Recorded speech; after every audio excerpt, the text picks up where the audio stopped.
I'm now honored to introduce Professor Peter Hahn, a highly respected scholar who specializes in U.S. Middle East foreign relations since 1940.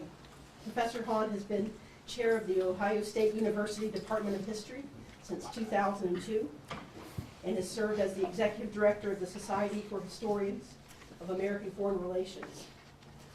Some of Professor Hahn's publications include Missions Accomplished, the United States in Iraq since World War I, published in 2011, Crisis in Crossfire, the United States in the Middle East since 1945, published in 2005, Caught in the Middle East, U.S. Policy Toward the Arab-Israeli Conflict, 1945 to 1961, published in 2004, and the United States, Great Britain, and Egypt, 1945 to 1956.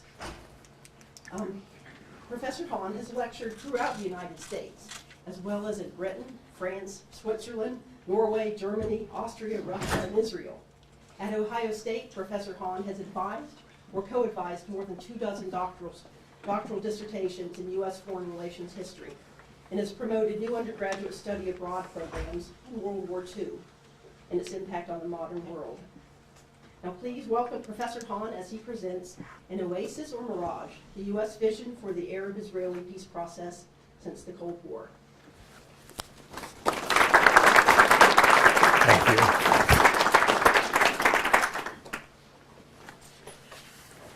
Thank you, Aaron, and thank you everyone for coming out this afternoon during what I know is a very busy holiday week.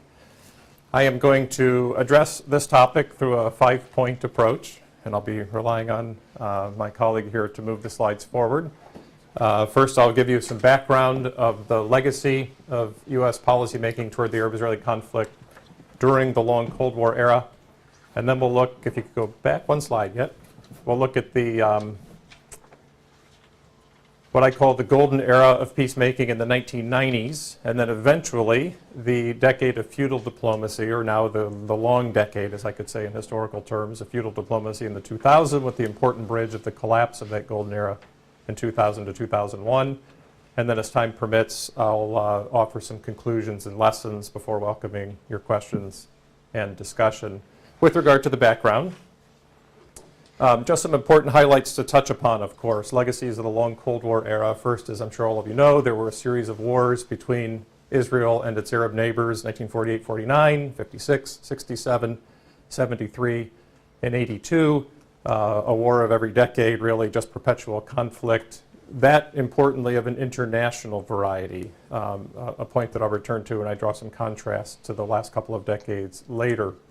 One other important Cold War legacy was the power imbalance that developed over time between Israel and its Arab adversaries. At the outset, most of the world believed that Israel was the inferior power and that the combined Arab states would occupy a position of military prominence and probably easily overpower and defeat the new Jewish state. But of course, the opposite proved to be true. Israel was much stronger than anyone realized at its birth.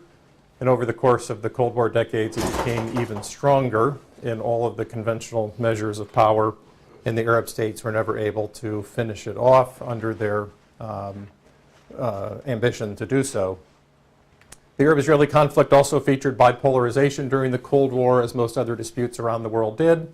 As time passed, Israel transitioned from being a neutralist state on Cold War issues into really becoming a close American partner, if not informal ally. The Arab states, by contrast, moved from being relatively friendly with the United States at the outset.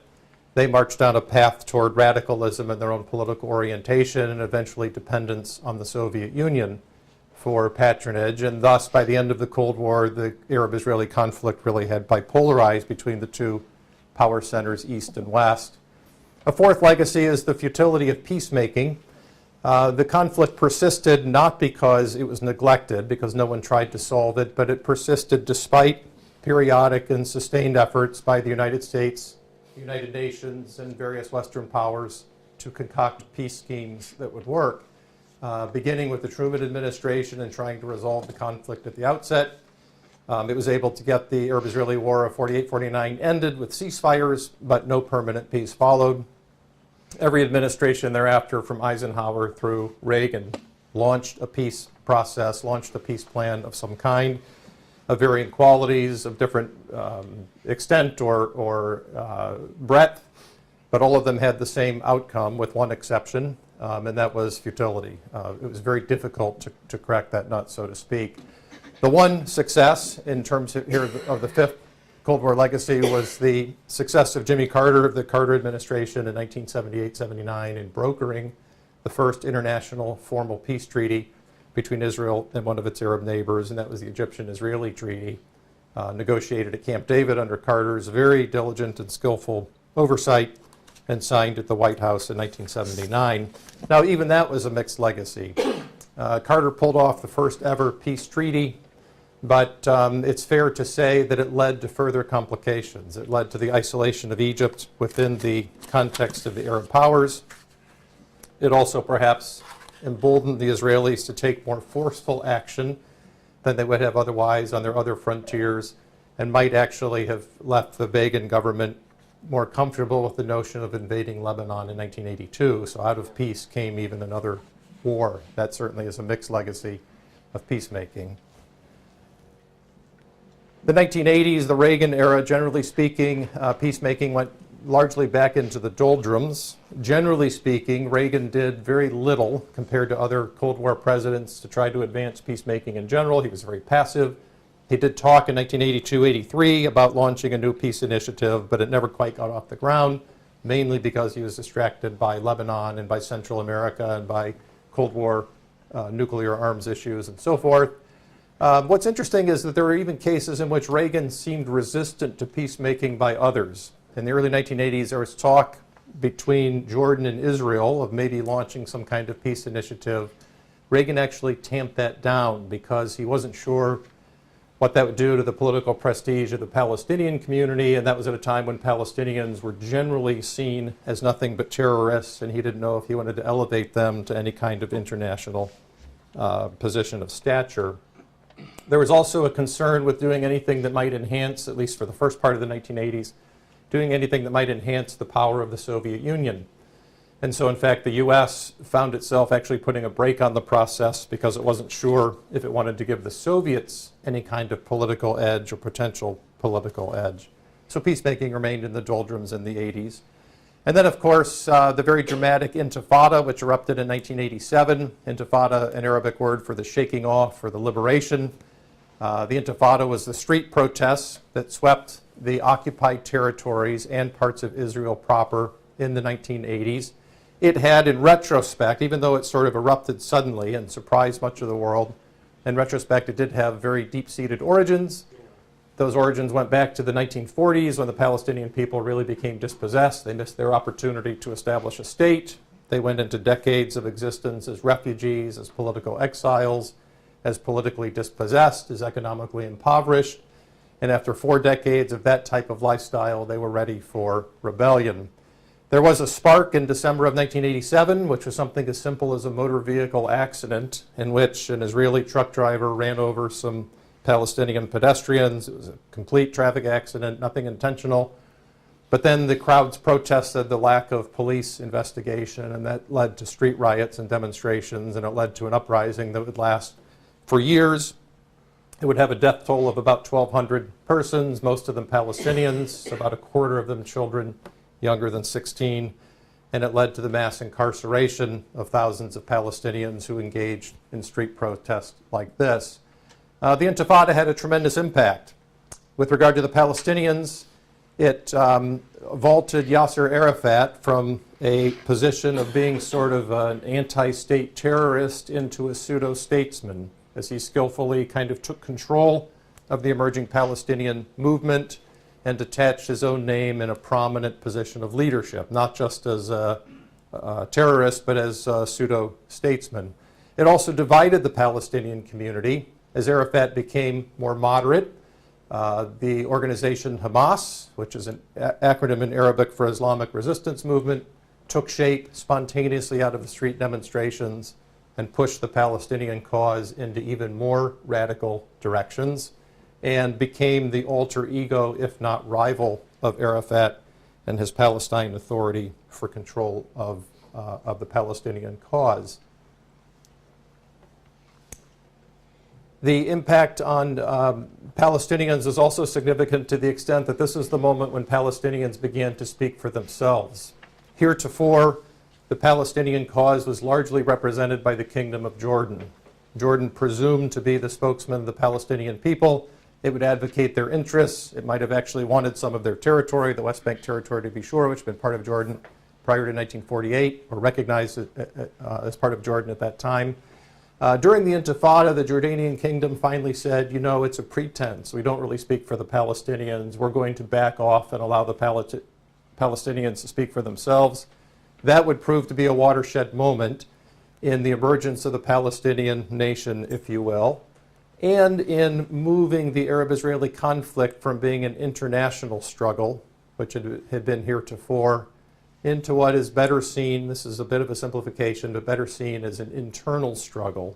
If you consider Israel and the occupied territories as a single territorial entity, then from this moment forward, the international aspects of Arab state versus Israel fade, and the internal aspects of State of Israel versus discontent minority subjects is accentuated, and it becomes a different type of conflict right about the time of the end of the Cold War. The impact on Israel was also pronounced in that the Israelis had a serious public relations challenge in that their treatment of the rebels, their suppression by firm means of the street protests, their killing of children, their jailing of thousands of dissidents, their suppression of the self-determination of the Palestinian people, all of those became issues around which Israel found itself increasingly criticized in international opinion. And that might have set the stage for a different frame of mind for Israel in the next decade.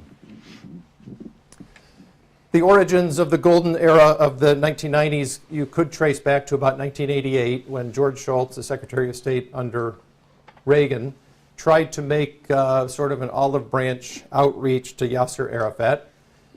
He began to pressure Arafat to renounce terrorism, and Arafat began to make sounds to that effect. And then when Arafat was invited to address the UN, Secretary of State Shultz said, unless he makes a firm renunciation of terrorism, I'm not going to issue a visa for him to visit New York. The UN thus picked up from New York and moved to Geneva to have a single meeting so Arafat could address them without the US veto. And when Arafat got to Geneva, he gave a speech that was very conciliatory. He essentially met Shultz's expectations of renouncing terrorism and saying that he would negotiate in good faith with the Israelis. As the transition in Washington from the Reagan to the Bush administration occurred, Shultz was replaced by Baker. Baker made an early effort in 1989 to launch an Arab-Israeli peace process. He got the two sides to talk a little bit. He began to talk to Arafat in a way that no American leader had before. But in the short term, that effort resulted in deadlock. There's a lot of inertia here, a lot of mistrust, a lot of stubbornness on both sides. It was difficult for American leaders to find any traction and move the process forward. So in these early years, there were glimmers of hope, so to speak, here and there of progress occurring, but still deadlock in the short term.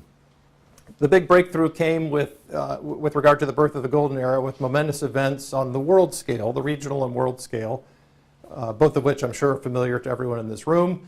The end of the Cold War, which occurred between 1989 and 1991, was of tremendous importance because it altered the configuration of the Arab-Israeli conflict along those bipolar lines, which had dominated through the course of the Cold War. Suddenly, the Arab states were fearful that their Soviet patron, Russian patron, was not going to be able to sustain them in their determined resistance to the West and to Israel per se, and thus they began to grow more accommodating. Similarly, a point that many people miss, the Israelis were changed by the end of the Cold War. They had counted on the Americans to be their benefactors and backers. They were very concerned that the Americans, having won the Cold War, were going to pack up their bags and go home and leave them alone in the Middle East to fend for themselves. That prospect scared the daylights out of them and made them seemingly more accommodating toward the idea of Arab-Israeli peace. And then the other momentous change was the Gulf War of 1990-91. That war was a tremendous victory for the U.S. and its allies. It won the United States untold amounts of prestige in order to dictate or dominate or influence events in the Middle East. It also discredited Arab radicals, not just in Iraq, but their backers in Jordan and the Palestinian cause. And it seemed to give the U.S. a golden moment to try something bold and dramatic. The combination of these two changes, which really occurred simultaneously, erased the blackboard and gave U.S. leaders a chance to sort of design a new future. James Baker put it in March of 1991, there will never be a better time to move forward than now, when the radicals are weak and discredited, when our Arab friends feel strong and confident, when American credibility is at its height. That was well said, because I think that genuinely captured the moment for golden progress there in 1991. The golden era, beginning with these momentous events, the world-changing events in the region and across the world, was begun with the Madrid Conference in October of 1991. Madrid was a joint U.S.-Soviet/U.S.-Russian effort, the first time the U.S. and the Russians had really collaborated in any meaningful way on Arab-Israeli questions in history. They organized a one-day meeting in Madrid. They brought together all the principals, representatives of the Arab states, Israel, and the Palestinian people.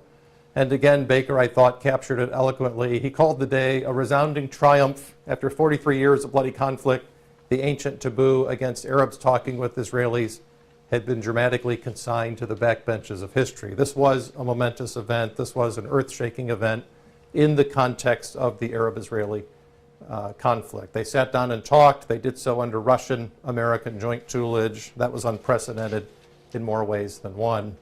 Now, despite the grand achievement of that single conference, again, a one-day meeting in Madrid, initially it looked like the movement was going to stall out again.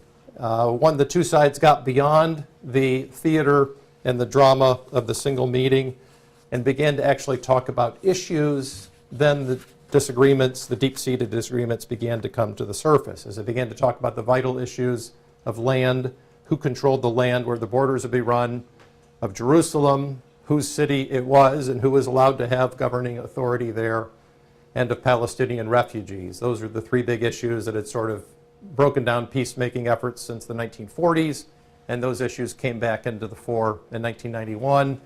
And so despite the drama of Madrid initially, there was very little progress and not much to show for the effort through the end of the Bush administration.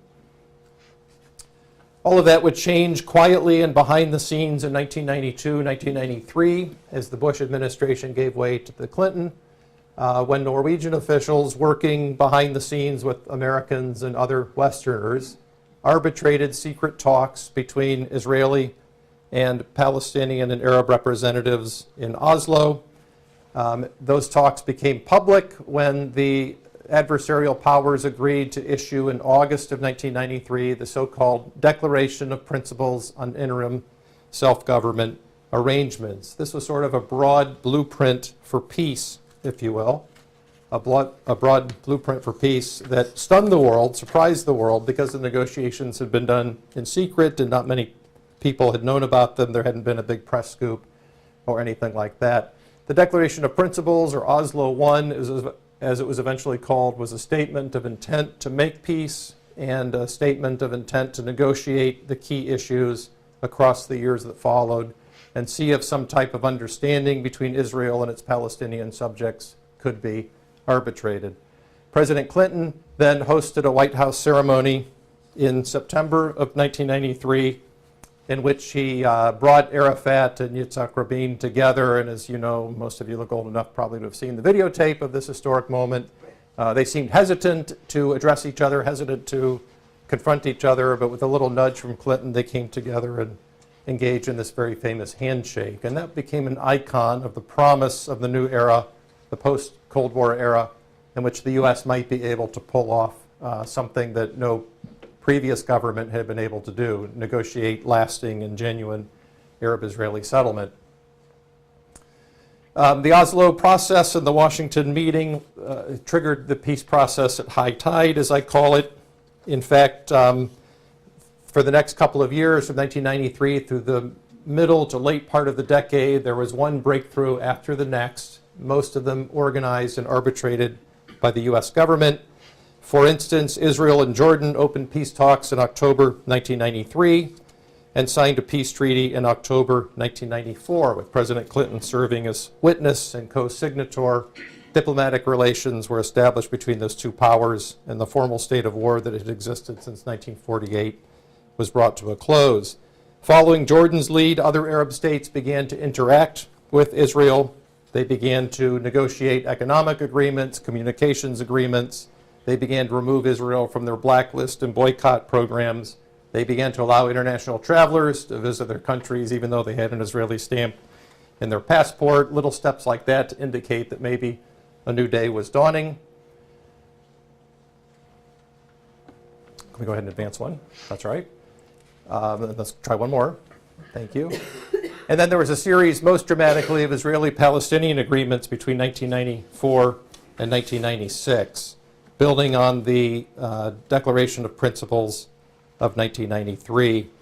In May of 1994, the IDF agreed to leave Gaza and Jericho and allow Palestinian Authority security officers to provide local security in those zones. By the middle part of 94, Arafat returned to Gaza and amidst loud celebrations began to build what appeared to be a Palestinian government. There was a police force, there were postage stamps, there were passports, there were other vestiges of a state, and that was something new and quite different in the long context of Arab-Israeli conflict. In October 1995, Israel and the Palestine Authority signed what was called the Israeli-Palestinian Interim Agreement, also known as Oslo II, which provided for further Israeli withdrawals from Palestinian areas and pushed the peace process forward. The State Department organized economic aid for the Palestinians since they were making peace. By January 96, the Palestinians conducted their first sort of national democratic election and elected Arafat president and elected an 88-member legislature. In April of 96, the Palestinian Authority voted to excise the portions of its charter that called for the extermination of Israel and Israelis. And that was seen as a major breakthrough, a sign that the Palestinians were willing, perhaps in principle, to live side by side and in peace with Israel. And once that happened, then the Israeli government reciprocated by declaring that it would no longer necessarily oppose Palestinian statehood. This was the peace process at high tide, 93 to 1996. Now, there were countertides all along the way. The first of which I identify as the paradox and the paroxysm of violence. The paradox is that peacemaking seemed to provoke violence. That seems counterintuitive, but on my observation it was true. In other words, as the peace process began to build momentum, conservatives on both sides, Israeli and Palestinian, decided that it was becoming too risky, that they couldn't take that many chances, and that they would have to try to stymie the peace process by triggering a paroxysm of violence, and it cut both ways. Some of the most famous incidents, of course, there was an act of mass murder in which an Israeli settler, who was an American-born settler, barged into a mosque at the height of an Islamic holiday and mass murdered 29 worshipers before being bludgeoned to death by the crowd. Dennis Ross, an American diplomat, called it an act of murder designed also to kill the peace process. That's the paradox, that the peace process itself seemed to trigger a counter-peace paroxysm of violence. There were also plenty of terrorist attacks by Palestinians on Israelis. The violence is going both ways, to be sure. And in fact, it seemed like every breakthrough, all of those I just listed for you, of the rising tide of success, seemed to trigger within a week or two some type of attack or act of violence on the streets of the West Bank or other occupied territories. The big blow, of course, came in the fall of 1995 when Yitzhak Rabin was assassinated by a conservative Israeli acting on religious impulse to protect what he considered sacred land in the West Bank from being transferred to the Palestinians, murdered the prime minister. Here's a photo of the funeral with President Clinton and others in attendance. One of the other countertides was the inability of the United States, despite enormous effort, to negotiate an Israeli-Syrian peace treaty. The early success in Jordan raised hope that maybe Syria could be brought to a peaceful existence. Secretary of State Warren Christopher made countless trips to Damascus, nudging, cajoling, promising aid, trying every trick up his sleeve to get the Assad regime to sign. But as the decade wound down, the effort would prove futile. And that, in retrospect, would prove to be a big blow to the prospects of peace, because as long as there was hostility on that northeastern frontier of Israel, the region would remain unstable. And then a third countertide was a rising tide of conservatism among the Israeli electorate. After Rabin's death, the peaceniks and the Labor Party held on for a while, but again, because of that paroxysm of violence, the conservatives came back, retaking the government in 1996 and sort of beginning to throw cold water on the hope and the prospect of peace in the near future. President Clinton tried a final initiative late in the decade. He tried to get the peace process going again by organizing a conference at the Wye River Conference Center just outside of Washington in October 1998. He brought the Israelis, Netanyahu and Arafat together, and he worked with them over a long weekend and got them to sign an accord to try to get the peace process moving again. There seemed to be a little glimmer of hope that maybe Clinton was going to reverse the countertide and get the golden age reestablished.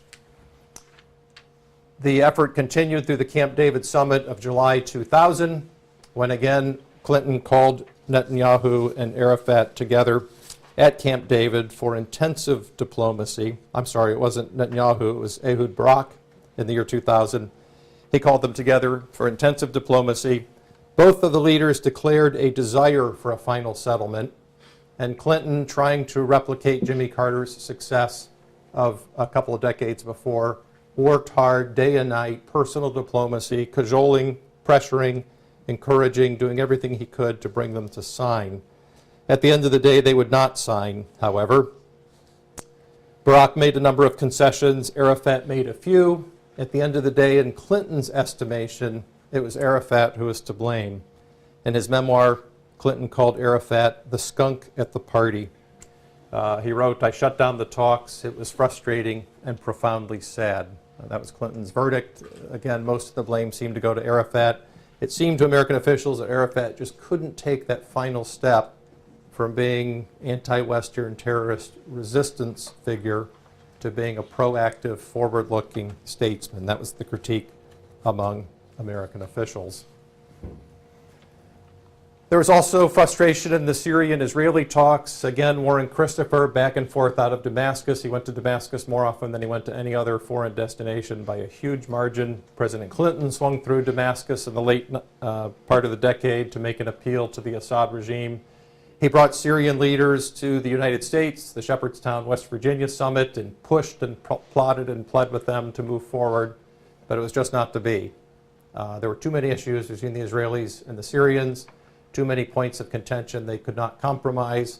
In some cases, the deadlocks were over literally acres of land, now important acres, around Lake Tiberias in the north, whether the Syrians would have access to the sea, whether Israeli sovereignty would extend all the way to the east. Seemingly small issues, but issues of great principle and issues of great historical legitimacy for both sides, and they just couldn't figure out a way to compromise, and Assad died without any peace treaty between his regime and Israel. There were also complications in Lebanon in that Israeli officials decided in the late 1990s that they should begin the process of withdrawal from Lebanon. Lebanon had become a thorn in their side. They had occupied the so-called North Bank since the 1980s as a security measure, but because of the perpetuation of violence and the toll, the cumulative toll on Israeli forces, they decided it wasn't worth it, and so they withdrew. Now, when they withdrew, that was sort of seen as a concession, as a step toward peace, as a risk on behalf of an international peace agreement. What was unfortunate is that extremists on the other side, like Hamas and Hezbollah, concluded that their resistance had forced an Israeli concession. And instead of accepting the gesture as a step toward peace, they claimed it as a victory for their form of armed resistance and vowed to fight all the harder. And that was definitely sort of a blow to the stamina and momentum of the peace process.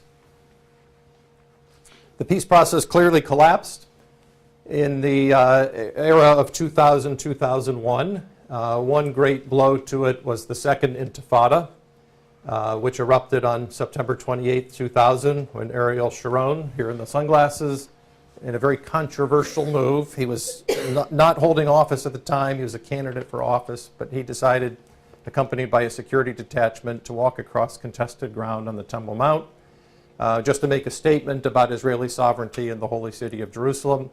And that act literally triggered a massive uprising within hours that led to a wave of Intifada, a wave of street violence again, starting in September 2000 and lasting for about 5 years. And this one was much more vicious and much more bloody than the first Intifada. The death toll was about 4 times as high.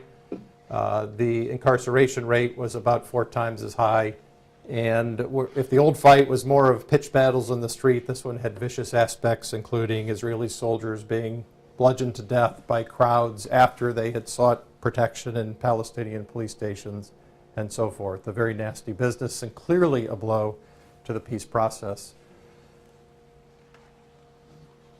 President Clinton tried very late in his administration, and by very late I mean even after the election of 2000 when he was a lame duck in November, December 2000, he tried with one last push to bring the two adversarial sides to the table.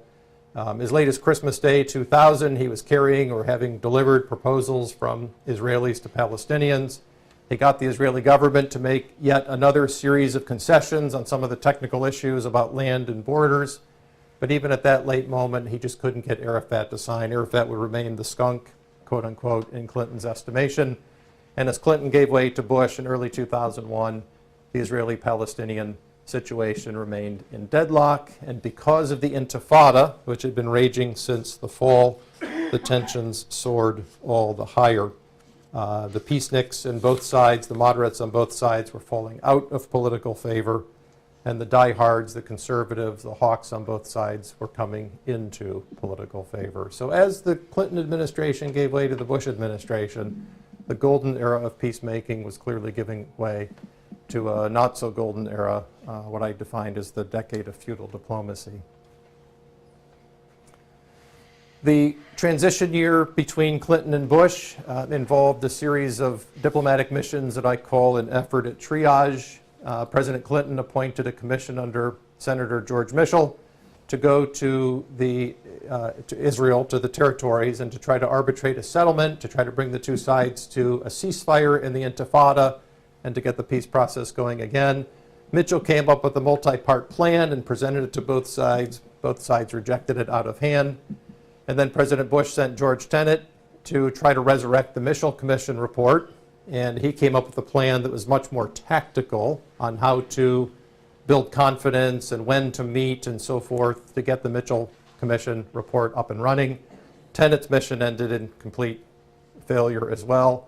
President Bush finally sent the Marine Corps General Anthony Zinni to try to rescue the Tenet mission, and of course that mission ended in complete futility as well. So this series of diplomatic efforts to try to hold back the dam of water that was tumbling down the valley proved to be utterly futile.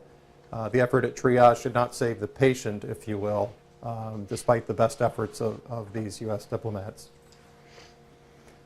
President Bush, when he took over the White House in 2001, seemed initially to take the view that there was nothing he could do about Arab-Israeli peace. Prior to the 9/11 terrorist attacks, his view, I think, was best captured by the statement to the National Security Council. I don't see much we can do over there. I think it's time to pull out of that situation. And many of his supporters said, what else are you going to do? We've tried now for 10 years. We had something moving. But the situation is too complicated. The adversaries are too antagonistic. We've pulled out all the stops. We've tried every trick in our toolbox. Nothing's worked. We might as well just find something else to do with our time. That was the passive attitude that Bush first seemed to bring to office. And it wasn't just on this issue, by the way. Some Bush critics say this was his initial disposition toward a lot of foreign policy issues. After 9/11, of course, everything changed in this issue as in others. Just after 9/11, the Bush approach definitely went through transition. By June of 2002, Bush was saying things like the second quotation, for the sake of all humanity, things must change in the Middle East. My vision is two states living in peace, living side by side in peace and security. That was clearly an indication that Bush was going to try something more. He was going to re-involve the United States and try to get a peace process up and running again. Bush's specific plan was quickly dubbed the roadmap. The roadmap was a multifaceted peace plan that concocted a scheme for getting the belligerent sides, Israel and the Palestinians, from Intifada to peace treaty, in 3 easy steps, if you will. The roadmap was very specific in proposing the 3 stages and in giving a timetable for them. Phase 1 was going to run from 2002 to May of 2003. It essentially would involve a ceasefire in the Intifada and a freezing of Israeli settlement construction, relaxation on Israeli civil restrictions, and so forth. And then phase 2, which would run from May to December of 2003, there would be an international peace conference that would lead to the establishment of the state of Palestine with borders and a constitution and so forth. And then during phase 3, which would occur in 2004, 2005, there'd be a second conference that would lead to final discussion of all the issues that divided Israel and the Palestinians and would open a new era of peace. President Bush did sign up partners in proposing the roadmap. In fact, it was officially the product of something called the Quartet. It was the U.S., the Russians, the UN, and the European Union. So this is a very international effort to try to spin peace out of war. Bush made a big effort to try to sell the roadmap. He made a couple of trips to the region itself. Here he's meeting with Israeli and Palestinian leaders at Aqaba in June of 2003, promoting it as their only option. He appointed a 10-person team headed by a veteran diplomat and attached to the Office of National Security Advisor Condoleezza Rice to engage in what he called a full-court press to try to sell the roadmap across the region with all powers, especially in Israel and Palestine. Well, unfortunately for Bush, there were a number of road hazards standing in the way of the roadmap. And let me try to enumerate some of the hazards that really proved the roadmap to be an empty shell from the beginning. For starters, President Bush himself was so preoccupied and focused on other challenges, namely Iraq and Afghanistan, that he really lacked the time and initiative to see through the roadmap to successful completion. It had to be delegated down many levels of authority. It didn't have the presidential stature it needed in practice to work. Secondly, the violence of the Intifada continued almost without pause. The announcement of the roadmap did nothing to stop the street violence, did nothing to curtail the mounting death toll.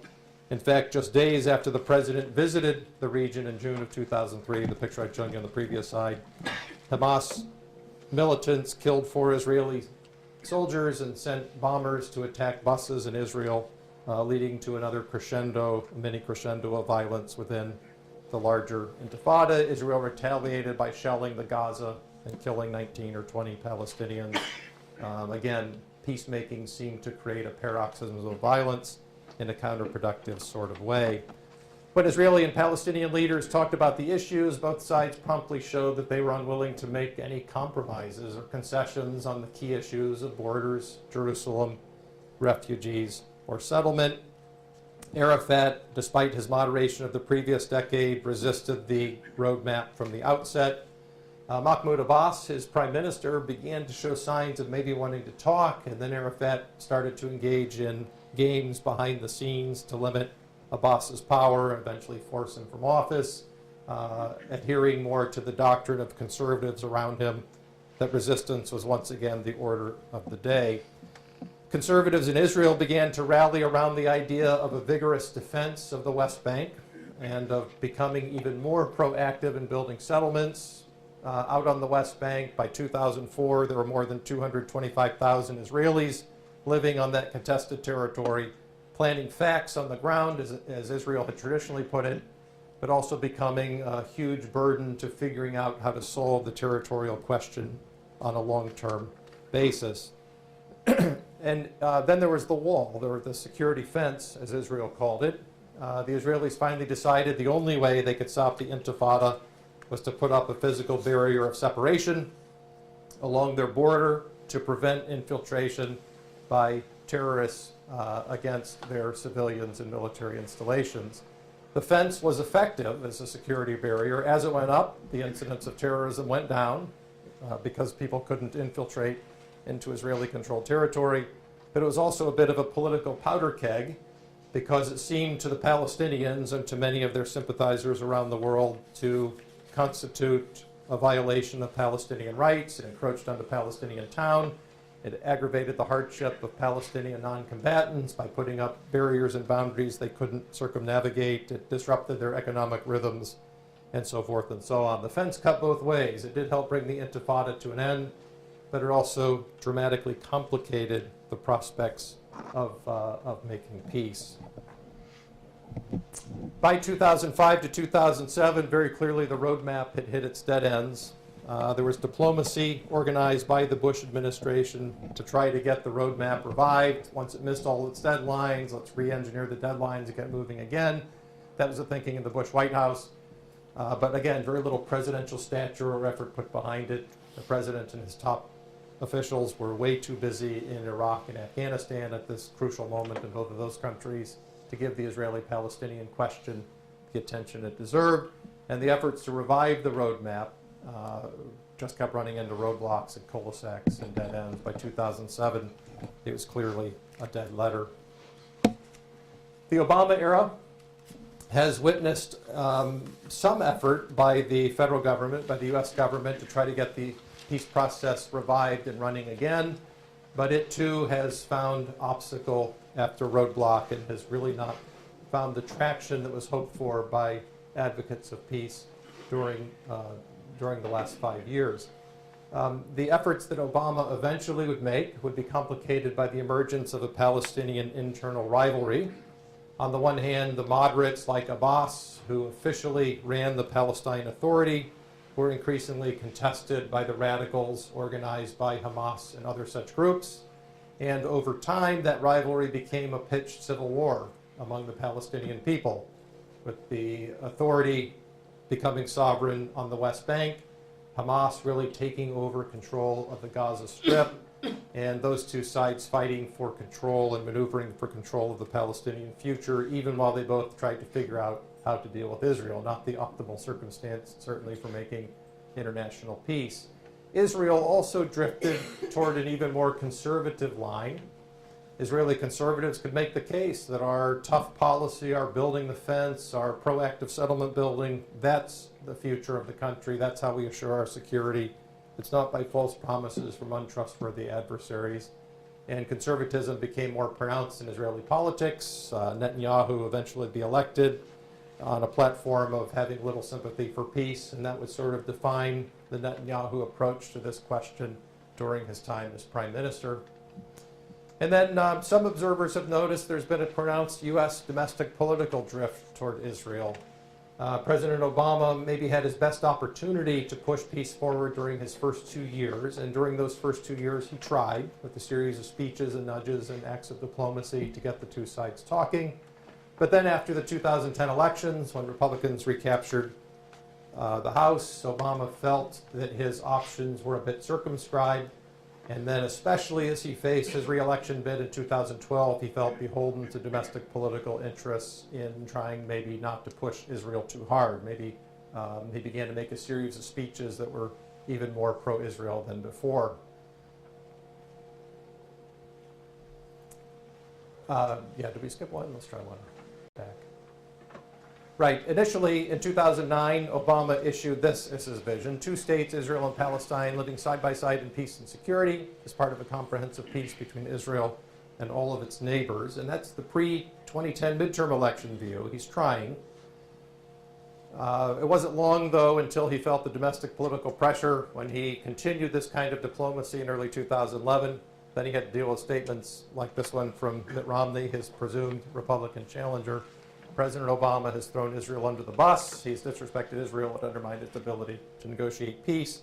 That's a tough domestic political environment for a president to move forward in peacemaking with a re-election bid dawning on the horizon. As another measure of the pro-Israel feeling, I could point to Prime Minister Netanyahu's reception when he visited the United States in 2011. He gave a speech to a joint session of Congress on May 24th, 2011. He fervently declared a very conservative policy on all of the issues of borders, territory, Jerusalem, refugees, and so forth. And the joint session of Congress receiving the audience interrupted his address with standing ovations on 29 different times during his address. Some journalists went back to the tapes of President Obama's 2011 State of the Union message and counted 25 standing ovations. So the reception that Congress gave was emblematic of how the domestic political winds were swirling in the U.S. and how that domestic political context might have reinforced Netanyahu's disposition to stay firm and discouraged President Obama from taking any chances on Arab-Israeli peace by pressuring Israel to any degree on the eve of the election. Distractions remained, of course. Critical issues like the Arab Spring, like the question of Iranian nukes, of trouble in Korea and elsewhere, kept Obama from focusing on the seminal issues of the Arab-Israeli peace conflict. And in the last couple of years, there have been very clear efforts to the American diplomatic efforts, to American diplomatic initiatives that unfolded. Obama has tried, he's cajoled, he's nudged, but he's really made very little progress toward anything like a 1990s style of accomplishment. With regard to, let's go on to the conclusions page, and let me just reflect for a moment here before I welcome your questions on successes and failures of U.S. diplomacy. There have very clearly been, since the end of the Cold War, some successes in the U.S. approach to the Arab-Israeli question. There was the peace treaty between Israel and Jordan, the second peace treaty between a principal Arab belligerent and the State of Israel, second only to Carter's handiwork with Egypt in 1979.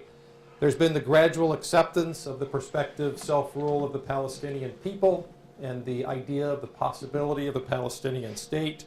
That generally is a success, in my judgment, toward the peace process as traditionally defined.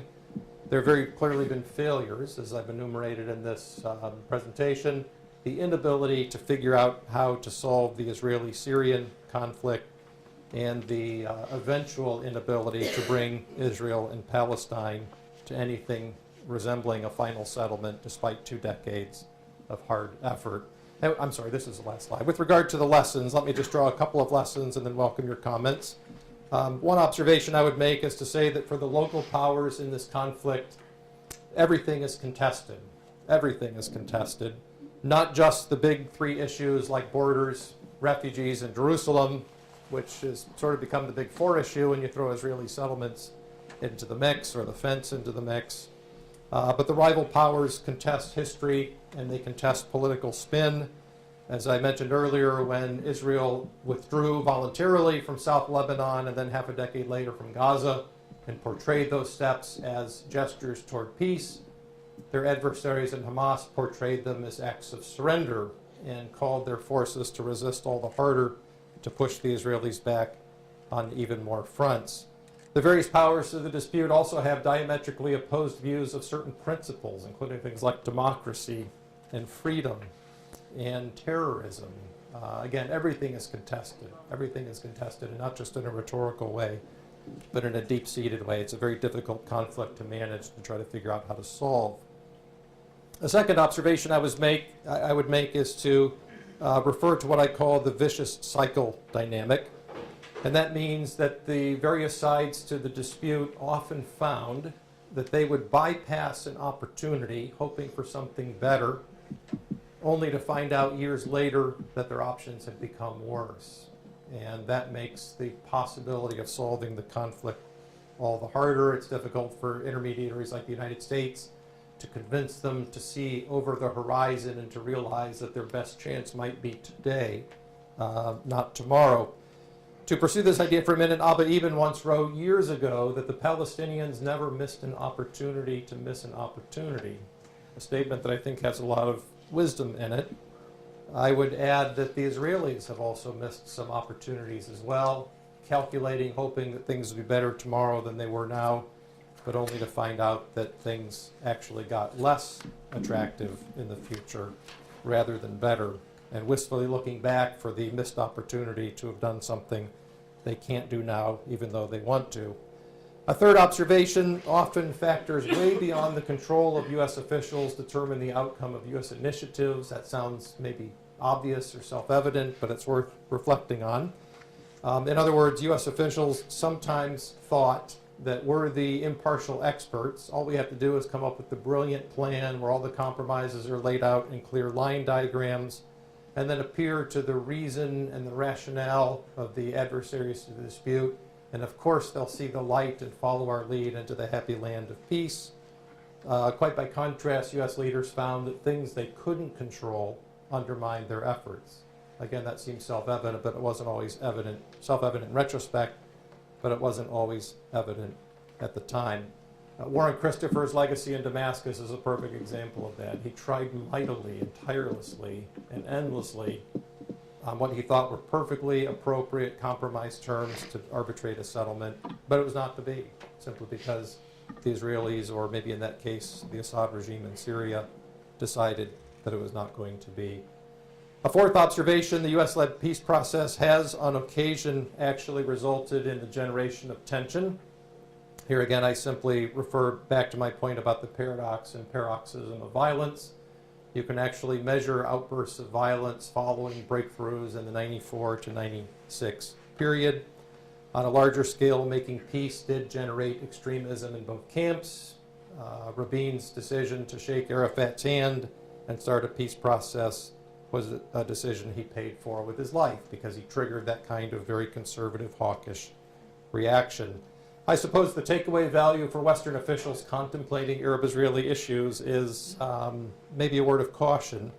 In other words, before launching a peace bid, think long and hard about whether the peace bid has a real chance of success, because sometimes the merely act of trying to make peace can actually make things worse rather than better. When do you gamble and go for the knockout blow, so to speak, and when do you lay off and let things rest for a while? That becomes part of the ongoing dilemma about when and how hard to push or promote. A final observation is that the U.S. efforts to make peace often fell short because, in my view, and certainly with the benefit of hindsight, it appears that the U.S. pursued interests that maybe were impossible to fulfill because it had conflicting priorities that simply could not be reconciled. For instance, I can point to the U.S. pursuit of interests including the preservation of Israel, which has always been a mainstay of U.S. policy for security and domestic political and cultural reasons.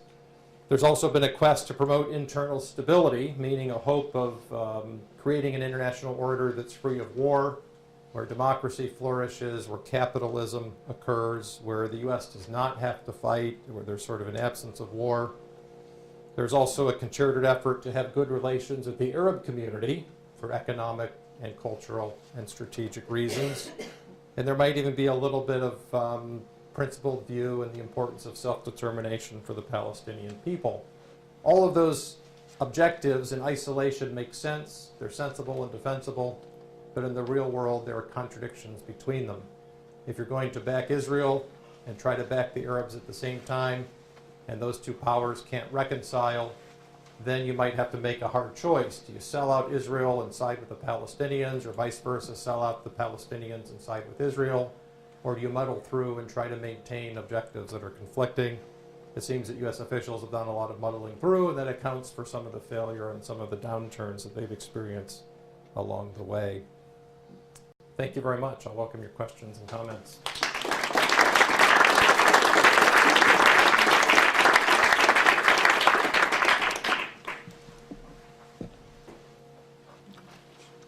Yes, sir. This probably may seem like a question almost negating your own fine lecture, but do you really think that, at least currently, that an Israeli-Palestinian peace deal, as much as it would be nice, is all that essential, given the way the various Arab states and Iran are sort of tearing each other apart, well, with a proxy war in Syria, and all the other tensions between Sunni and Shiite, Persians and Arabs? It almost seems like, frankly, irrelevant. It's still important. Well, to play devil's advocate, let me answer that interesting question by making a couple of counter observations. One is the The answer, well, generally I would say the answer depends on how you define the U.S. national interest. If you define it in very strict conservative terms about American interests, the lives of American service personnel, the financial interests of American corporations, accessibility to oil, maybe an Israeli-Palestinian settlement is not such a big deal. Although, I would add a word of caution that maybe it is, because maybe the conflict, if it festers, is going to break into something big and dramatic that's unpredicted and unanticipated. And I would point to the eruption of the Intifada in 1987 as an example of that. No one saw that coming. Everyone figured this problem was going to just stay small, but all of a sudden it became big.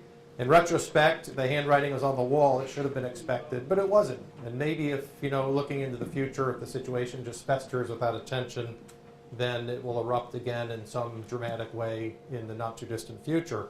The second point is, what are American objectives in the region? If it's just the strict conservative, protect the interests and circle the wagons, that's one thing. But what if your vision of U.S. foreign policy is more progressive? What if you favor democracy or favor human rights or favor lifting people out of poverty or trying to facilitate peacemaking and international stability? If you take a more liberal view like that, then I think the suggestion that you can just ignore the Israeli-Palestinian question has problems, because that sort of violates or at least leaves unfulfilled that aspiration among some practitioners of American foreign policy and the citizens they represent. Yes? Sir, it's been said that the UN's unique definition of the Palestinians as refugees that is not applicable to other refugees globally has been an aggravating factor to that peace process.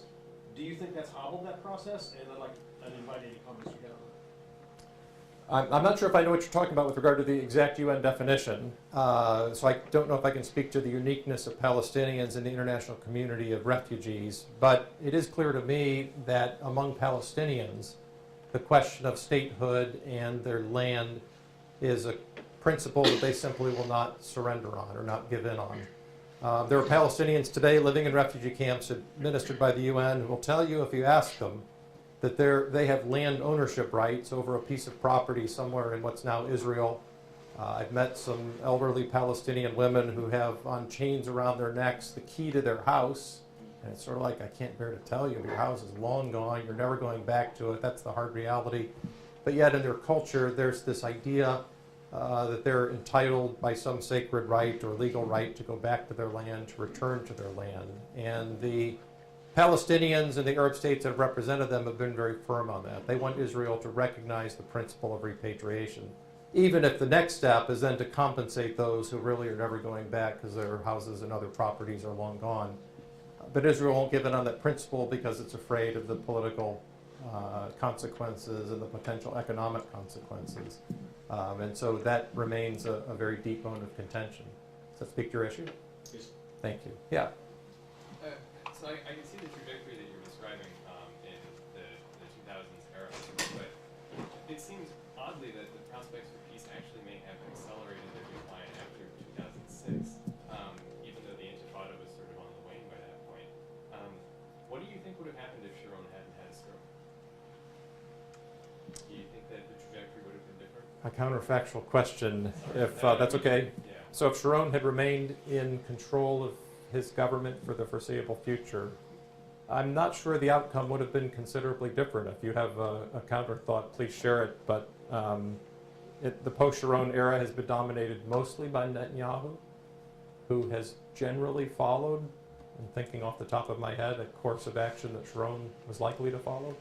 Could you have ever seen Netanyahu, say, forcibly removing settlers from the Gaza Strip? Well, I don't know. Do you think he would not have done so? My impression is that Sharon would not have done so. Sharon did remove Okay, his own settlers from the Gaza Strip. right. And Netanyahu, you don't think would have done so. I don't, but I'm not the expert. Yeah. Well, I'm not sure if I'm the expert on that question either, since I hadn't thought about it before. It's a good question. Counterfactual is often a good way to think about issues. The decision to pull the settlers out of the Gaza was made mostly for self-interest rather than to try to facilitate a settlement, I think. Meaning that the calculation was made that the cost of maintaining Gaza was too high, that too much Israeli blood had been settled, that the number of settlers was so small, it was like 8,000 versus, in a community, in an area populated by 1.2 million Palestinians.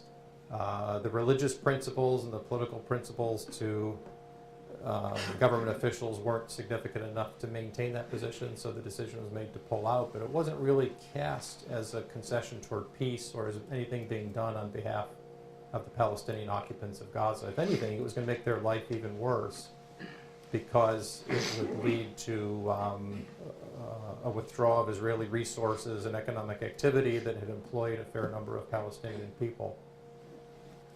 And so I don't know, it might have been more, there might be an argument more for consistency between the two than any dramatic difference. Sir, in the back? Can you say anything about the resilience of U.S. domestic support for Israel? Do you see any softening in that? Is there any long-term trend that you can identify? I think that I don't see much change. I see small variations. When Israel was first born in the 1940s, the American people, generally speaking, were uniformly in favor of Israel and its cause and uniformly suspicious of the Palestinians. And that was the product of many factors: political, cultural, religious, demographics, the fact that there were pro-Israeli American citizens and virtually no voices uttering anything in favor of the Palestinians. Over time, some of those dynamics have changed in that some American citizens eventually began to sympathize with the Palestinian cause. As the American population became more diverse and included many immigrants from Arab countries, they began to organize politically and so forth. And you can measure in things like newspaper editorials in the 1990s and 2000s that the voices representing and advocating for Palestinians began to emerge in a way that they had not in any previous decade. Now that said, the last couple of years, as I suggested in my presentation, there seems to have been a resurgence of a pro-Israeli point of view, certainly in Washington, D.C., if not across the hinterland. And so that might be a turn back towards something more ardently pro-Israel. Whether it'll swing back to a 1940s type of uniform pro-Israel sentiment or whether it will be cordoned off and sent back to something more centrist, only time will tell. We have time for just one more question, and then we'll have to ask, usually the speaker can stay and field questions, but today he has another engagement. So we'll take one more question and then we'll have to call him. Okay, sir? Yes, it seems like we're in a stalemate or backsliding towards peacemaking, but do you or any of your colleagues you might happen to be communicating with in the area have any ideas where you think a breakthrough might come from? I wish I had a positive answer to that question, but I don't, actually. I mean, there's talk of, the so-called traditional confidence-building measures of summer camps for youth, of scholarly conferences for academics, of various international exchange programs. But there's not a lot of activity in those areas that I'm aware of, and there's a sense that all of that was tried in the 90s, and it didn't work ultimately. It might have made some baby steps toward progress, but eventually it all came unglued. And so why try that again? That's been tried and failed. So right now it seems like both sides, to me at least, are entertaining options of either benign neglect and doing nothing, or of engaging in forceful diplomacy, if not various forms of resistance, toward conservatively defending their interests against their adversaries. I want to thank everyone for coming. Please join me in thanking Professor Hahn for his very sound. Thank you very much. Thank you. Just a quick announcement, administratively,